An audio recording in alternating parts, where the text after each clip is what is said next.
Anyone who knows me knows I love Barton Springs. It sounds like there are people who understand. I love it in a way that I have never loved any other body of water. When I swim in the springs, I feel like my whole true self.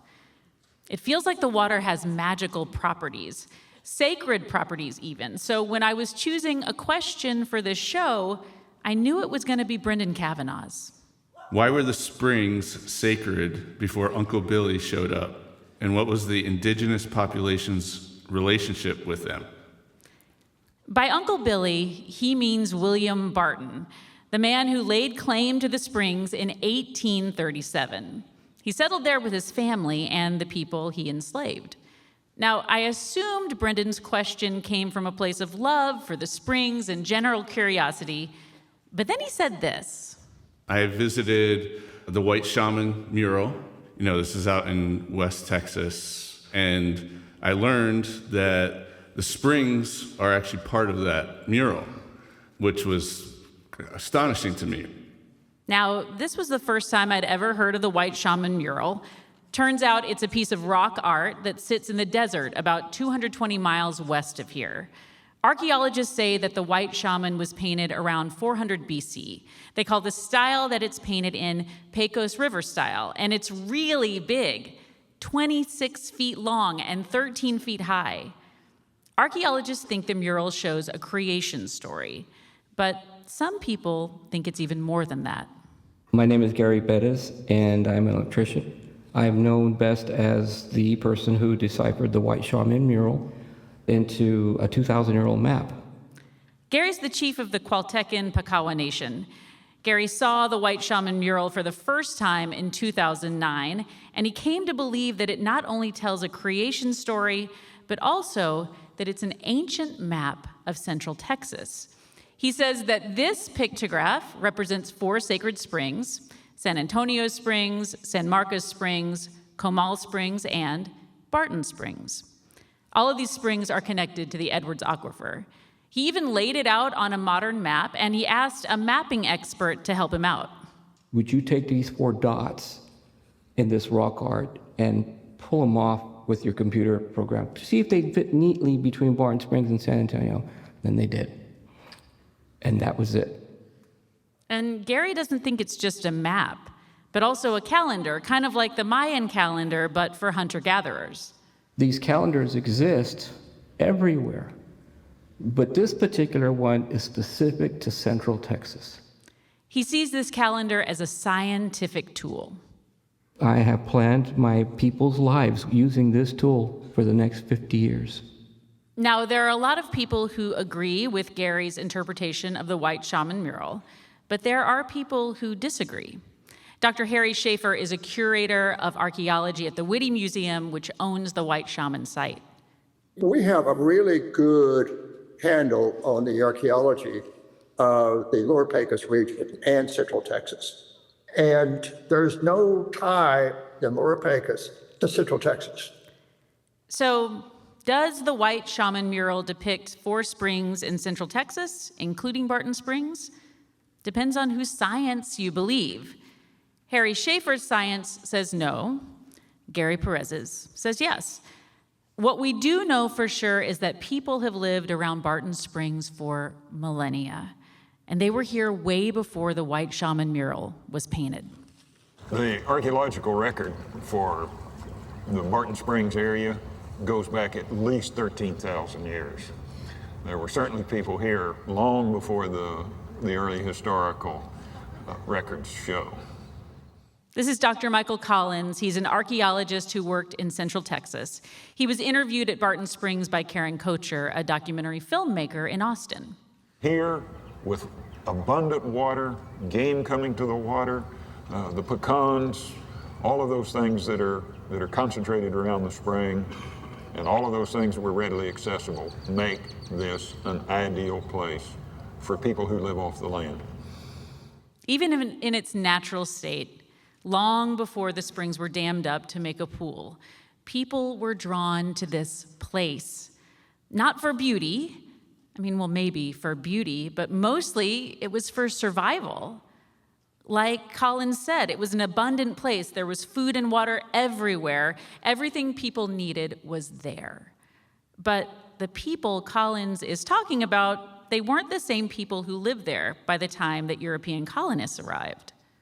So we don't even know the names of those groups whose archaeological record fills the 12 or so thousand years before arrival of Europeans. Did these people have a sacred relationship with the springs? Maybe. We may never know the exact details. But we do know something about the indigenous people who came later. When William Barton arrived at the springs, we know that there were Comanche, Tonkawa, Caddo, Lipan Apache, and Qualtecan people in the area, among others. We know that some of these people had a sacred relationship with the springs, though the accounts we have are secondhand from colonists.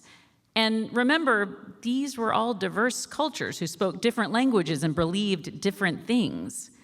And by the time William Barton showed up, Europeans had already been in the area for 100 years. The Spanish had missions on Barton Springs in the 1700s. Their arrival brought diseases that killed a lot of indigenous people. Barton lived at the springs during the Texas Republic, when many of the indigenous groups that lived here were killed or forcibly removed. And Native Americans were erased in other ways too. Here's Craig Campbell, an anthropology professor at UT. At one point, there was a law that was passed that essentially arbitrarily turned a number of indigenous groups into Mexicans. That's what they said. They were like, you're no longer indigenous, you're Mexicans. And this genocidal campaign worked, at least in our collective imagination as a state. In Texas, there's this sort of assumption there's no more Indians here, when in fact we have this absolutely huge population of indigenous people that rarely gets recognized. Texas actually has the 5th largest population of indigenous people in the country. According to the US Census, there are over 700,000 indigenous people in Texas. Yet we don't think of ourselves as Indian country. Indigenous people have been kind of whitewashed from our collective story. But like I said, there are a lot of indigenous people living in Texas now. And some of them have a sacred relationship with these springs. There's a video of Maria Rocha of the Mike and Garza Band sharing an abbreviated version of the Qualtecan creation story. She says, a long time ago, there was an upper world and a lower world, and the first humans needed to get from the lower world to the upper world. So they prayed, and a deer appeared to lead them to the upper world. The deer led them through rock and dirt until they could see a portal above them, a portal full of water. And so the deer started swimming up through the portal, so the people grabbed onto the deer and the deer grabbed onto the people, and they were swimming and swimming up through that portal. At the same time, there was a water bird flying over on Mother Earth, flying over these springs. So the water bird dove into the water and grabbed the deer and grabbed the people and pulled them up onto the shores of Mother Earth. And that's how the people first came to be on Mother Earth.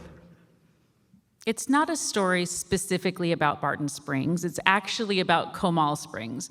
But like I said before, these springs are connected. They're all in the Edwards Aquifer. And there are indigenous people today who hold these springs sacred. Every August, a group of mostly women make a pilgrimage to the 4 sacred springs, led by Gary Perez's wife, Matilda. At each site, they commune with the water and offer prayers.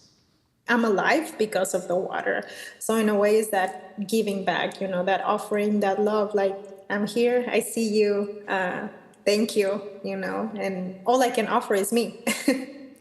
That was Diana Dos Santos. She's gone on the pilgrimage for the last 3 years. Seba has gone for the last 2. I think about all the ways that 4 springs connect me to my lineage, to my spirituality. To me, I think of them as wombs where life is born. They start at San Antonio Springs at dawn and end up at Barton Springs in the afternoon. Diana told me it's a long day, but it doesn't really feel long. The whole day feels like it just merges into a short moment, because when you're in the water, when you're, praying with all these women, is like the whole world, the past, the present, everything just merges into one moment. And when you're present there with your prayer, with your medicine, with the other sisters, it's incredible. It's magical. These days, most of us think of Barton Springs as a really cold swimming pool.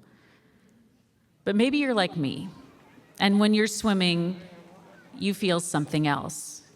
You feel connected to yourself, to the people around you, to the animals swimming with you, to the plants grazing you as you swim by, to the trees overhead and the sky above you. Well, now you know human beings have been in relationship with Barton Springs for thousands of years, so you can also feel connected to the past. I never thought to stop and pray to the springs, to really reflect on what they give me, give us all, and have given to humans for so long. I've certainly never made an offering to the springs. But now I know that there are people who do pray and do make offerings, and I'm so grateful to them. I am grateful to them for treating Barton Springs as sacred. Thank you.